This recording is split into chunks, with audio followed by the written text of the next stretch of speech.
Harimau itu melompat ke laut dan mencoba menangkap ikan, tapi tidak satu ekor ikan pun yang didapat anak laki. Laki yang melihatnya tak bisa menahan tawa, tapi tiba-tiba harimau itu berenang ke arahnya.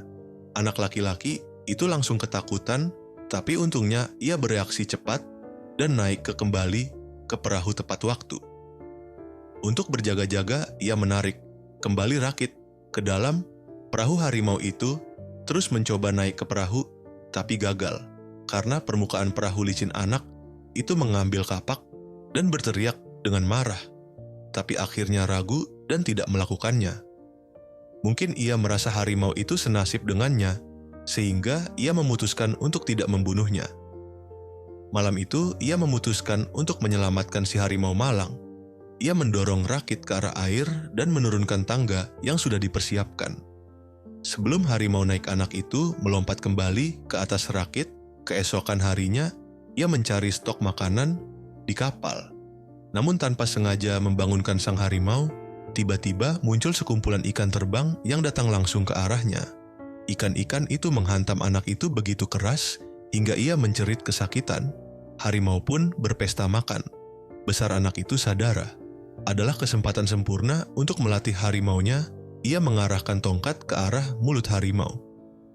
Awalnya harimau itu melawan dengan buas, tapi anak itu beberapa kali berhasil membuatnya takut.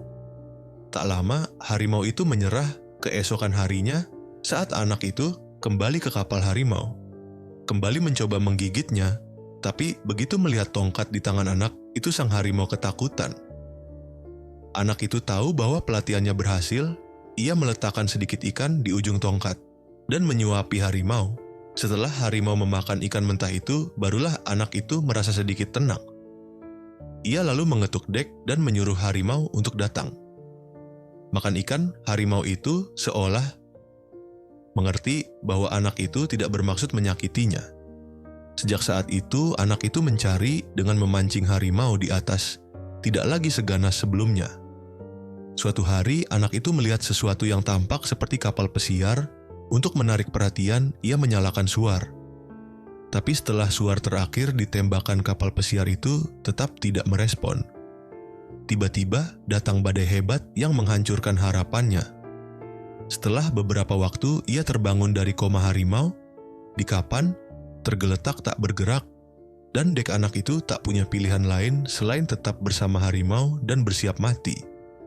Tapi ketika ia terbangun lagi, perahu mereka telah hanyut ke sebuah pulau kecil. Ia mematahkan akar pohon dan mencicipinya. Tetapi rasanya sangat aneh. Setelah makan, ia memutuskan menjelajahi pulau. Itu ia menemukan kucing luwak, di mana-mana juga berang-berang yang berkumpul di sekitar kolam air tawar. Anak itu melompat ke dalam kolam dan minum airnya sambil berenang. Sementara itu, harimau tetap di tepi dan terus makan. Tapi segera terjadi hal aneh. Kucing-kucing itu mulai memanjat pohon. Awalnya anak itu tidak terlalu peduli. Tapi malam harinya kolam yang jernih itu tiba-tiba penuh dengan tulang.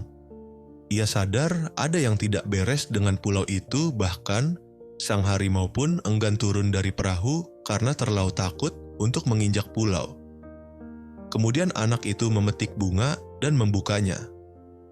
Di dalamnya ada gigi manusia. Maka keesokan harinya, ia mengumpulkan air segar dan makanan, lalu cepat-cepat meninggalkan pulau bersama harimau.